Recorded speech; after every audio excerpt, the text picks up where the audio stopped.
Bapak Ibu jemaah yang dimuliakan oleh Allah Subhanahu wa taala. Baginda Rasulullah sallallahu alaihi wasallam bersabda, Bismillahirrahmanirrahim. Alamatus syaqawati arba'ah. Tanda-tanda orang yang akan dicelakakan oleh Allah ada 4. Yang pertama, nisyanu mafudatu indallahi wa hiyal madinati dzunub. Siapa mereka?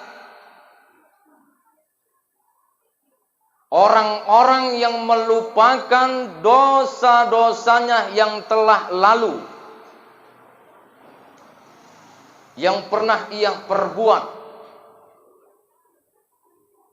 padahal dosa-dosa tersebut tersimpan di sisi Allah Subhanahu wa taala. Bapak Ibu yang dirahmati oleh Allah Subhanahu wa taala, Baginda Rasulullah sallallahu alaihi wasallam,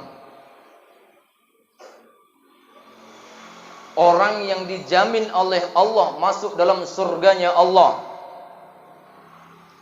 dan orang yang dijamin oleh Allah dosa-dosanya diampuni oleh Allah. Akan tetapi Baginda Rasulullah sallallahu alaihi wasallam di dalam kesehariannya memperbanyak istighfar, memohon ampun kepada Allah Subhanahu wa taala dalam keseharian. Baginda Rasulullah beristighfar sebanyak 70 kali, dan dalam riwayat yang lain Baginda Rasulullah beristighfar 100 kali. Timbul suatu pertanyaan dalam diri kita, kita yang tiada jaminan masuk dalam surganya Allah, dan kita juga tiada jaminan dosa-dosa kita diampuni oleh Allah.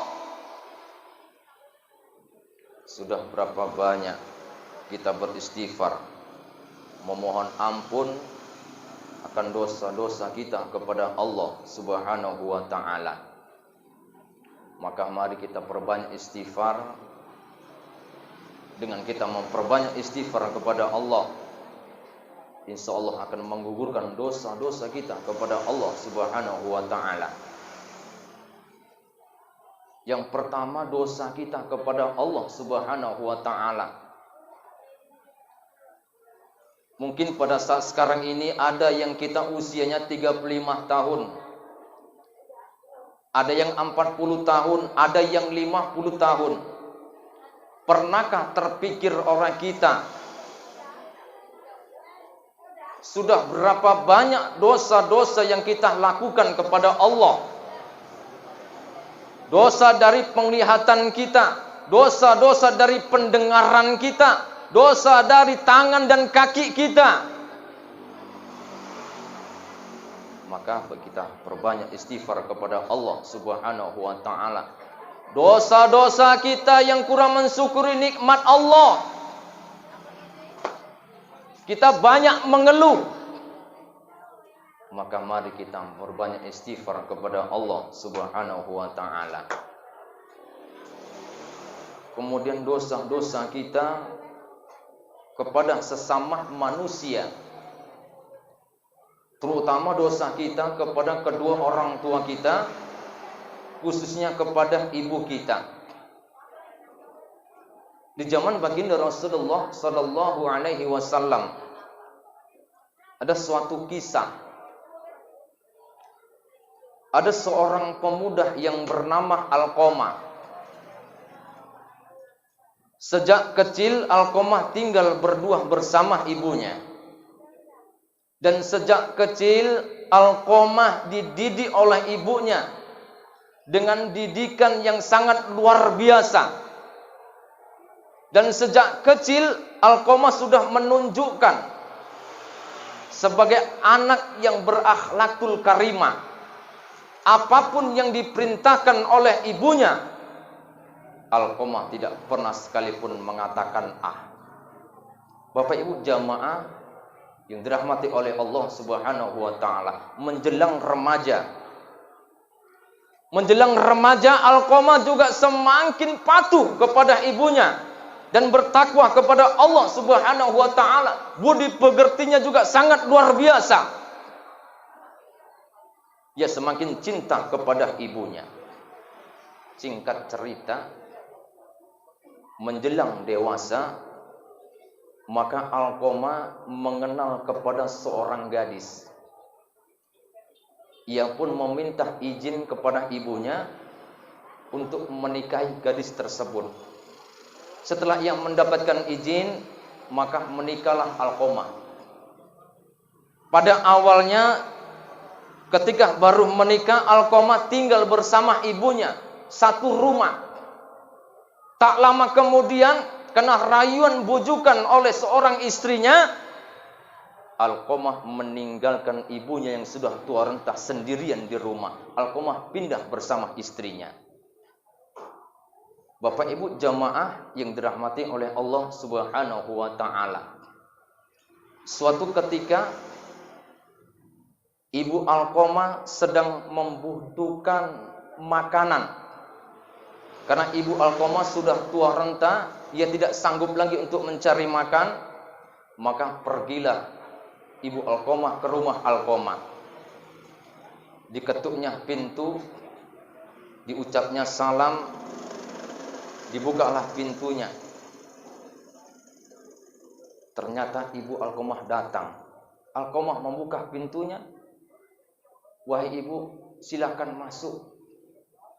Maka Alqamah pun mencium ibunya dan memeluk ibunya. Tujuan Ibu Alqamah datang ke rumah Alqamah untuk meminta makan. Ketika sampai di rumah Alqamah, dilihatnya di hidangan meja sangat begitu banyak makanan. Tanpa tersadar, karena sudah sangat laparnya Ibu Alqamah, maka Ibu Alqamah mengambil satu potong kue yang berada di rumah Alqamah. Tanpa tersadar, ketika ingin dimakan oleh Ibu Alqamah, maka Alqamah pun datang, menampel tangan ibunya dan berkata kepadanya, wahai ibu, jangan engkau makan kue tersebut. Kue tersebut adalah buatan istri saya dan akan kami bawa untuk berpergian. Mendengar kata-kata yang diucapkan oleh Alqamah, maka Ibu Alqamah gemetar. Kuenya jatuh ke bawah.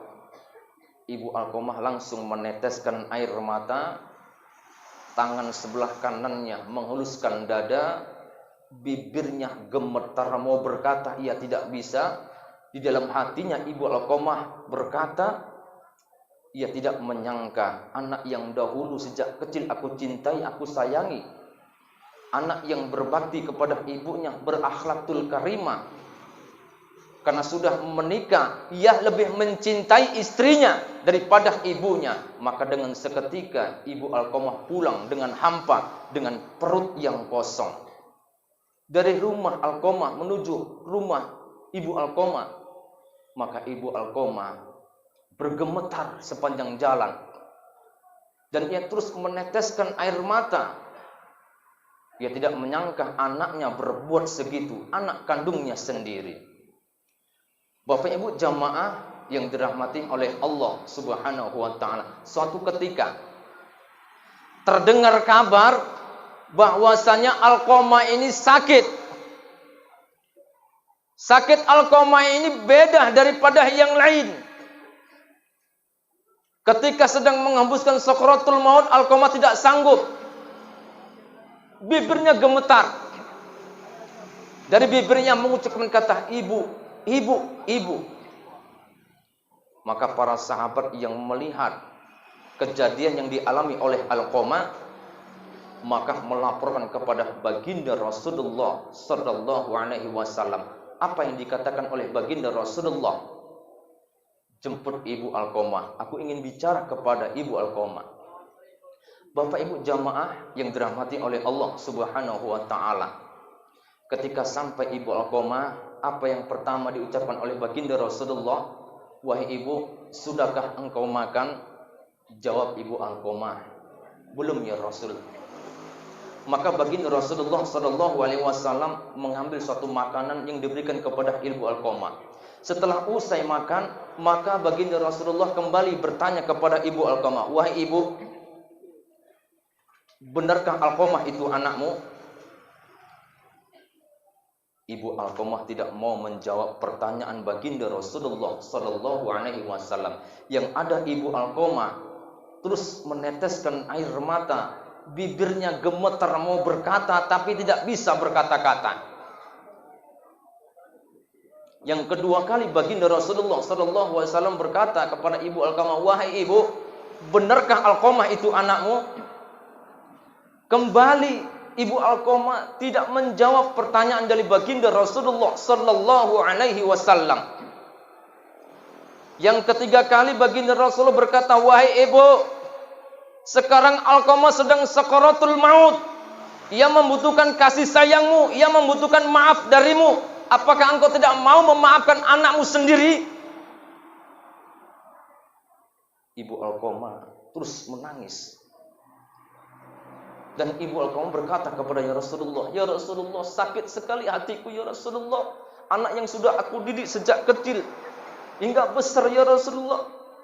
Ia lebih mencintai istrinya daripada dibandingkan aku ya Rasulullah. Aku membutuhkan makanan ya Rasulullah, tapi ia ya Rasulullah melarangku ya Rasulullah.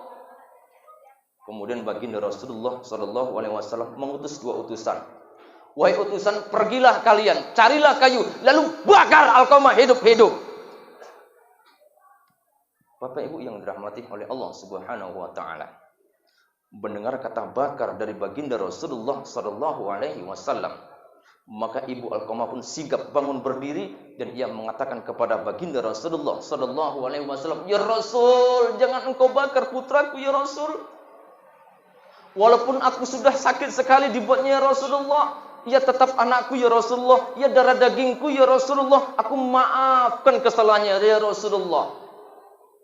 Bapak Ibu jamaah yang dirahmati oleh Allah, mendengar kata maaf yang keluar dari Ibu Alqamah, maka Alqamah pun yang di rumah yang sedang sakaratul maut menghembuskan napas yang terakhir.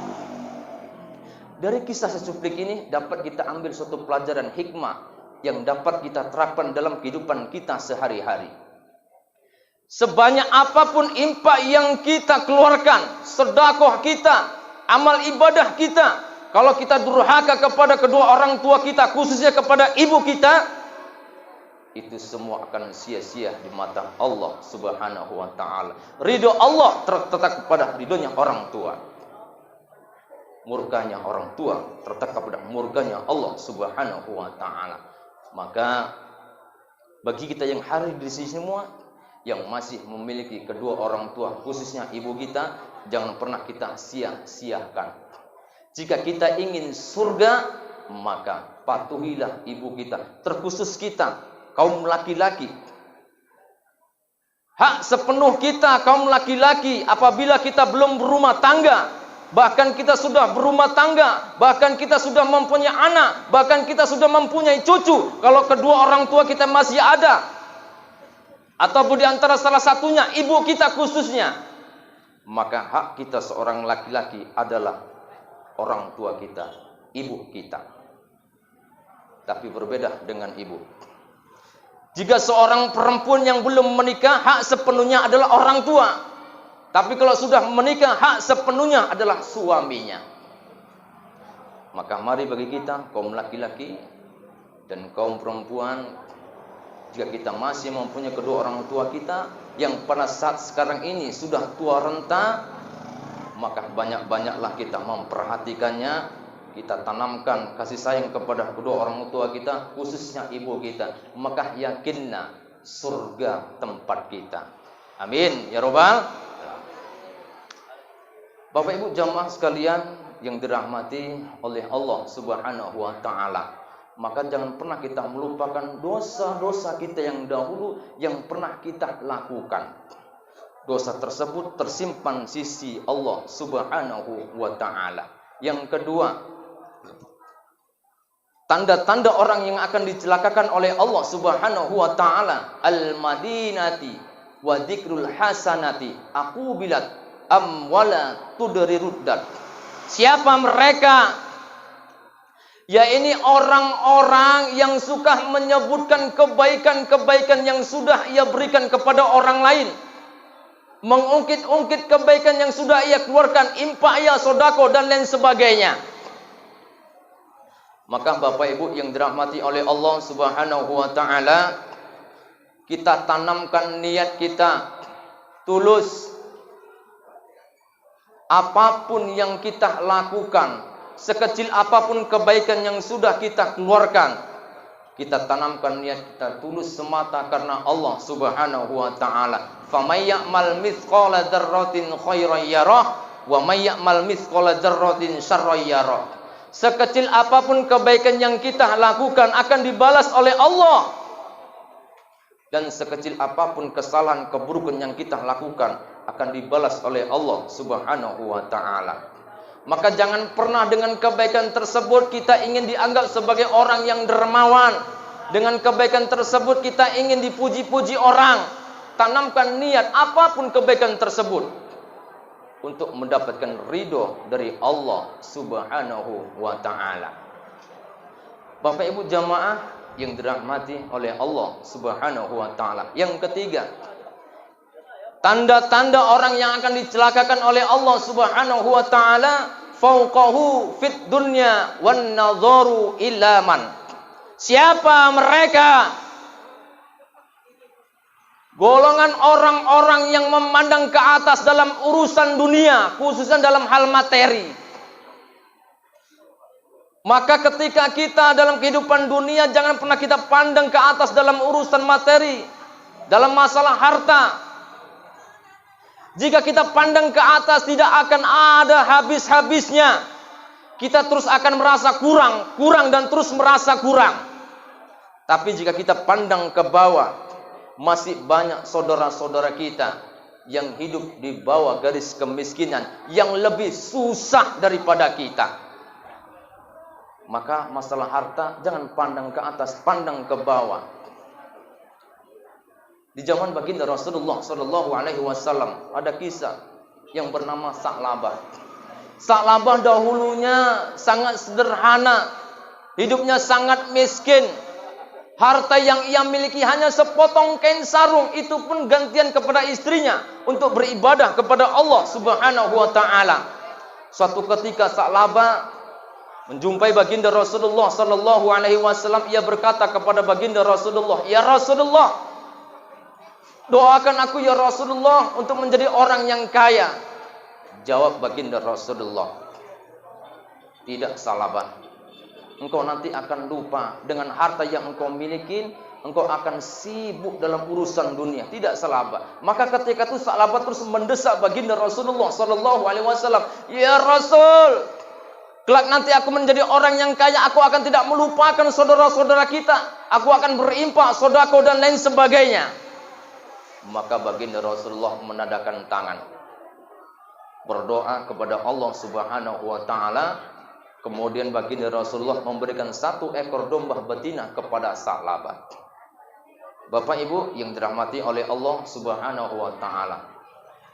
Singkat cerita, dengan doa baginda Rasulullah sallallahu alaihi wasallam dan domba betina yang diberikan oleh baginda Rasulullah, maka Sa'labah dengan pesat menjadi orang yang kaya raya. Suatu ketika Sa'labah sudah menjadi orang yang kaya, Rasulullah mengutus 2 utusan untuk meminta sebagian harta yang dimiliki oleh Sa'labah. Maka sampailah utusan untuk meminta sebagian harta yang dimiliki oleh Sa'labah. Maka ketika itu Sa'labah berkata, "Tidak. Kelak nanti aku sendiri yang akan mengantarkan kepada baginda Rasulullah. Kelak nanti hartaku jika sudah banyak sekali akan aku serahkan kepada Rasulullah." Maka ketika itu Rasulullah mengatakan, celaka dan celakalah Sa'labah, karena dengan hartanya ia lupa kepada Allah Subhanahu wa taala. Jadi Bapak Ibu yang dirahmati oleh Allah Subhanahu wa taala, harta yang kita miliki pada saat sekarang ini adalah amanah, titipan yang telah diberikan oleh Allah Subhanahu wa taala kepada kita, maka jangan kita salah gunakan. Kelak harta yang kita miliki akan kita pertanggungjawabkan kepada Allah. Dari mana harta kita dapatkan, untuk apa kita pergunakan, dan kemana kita habiskan. Maka masalah harta jangan pandang ke atas, pandanglah ke bawah.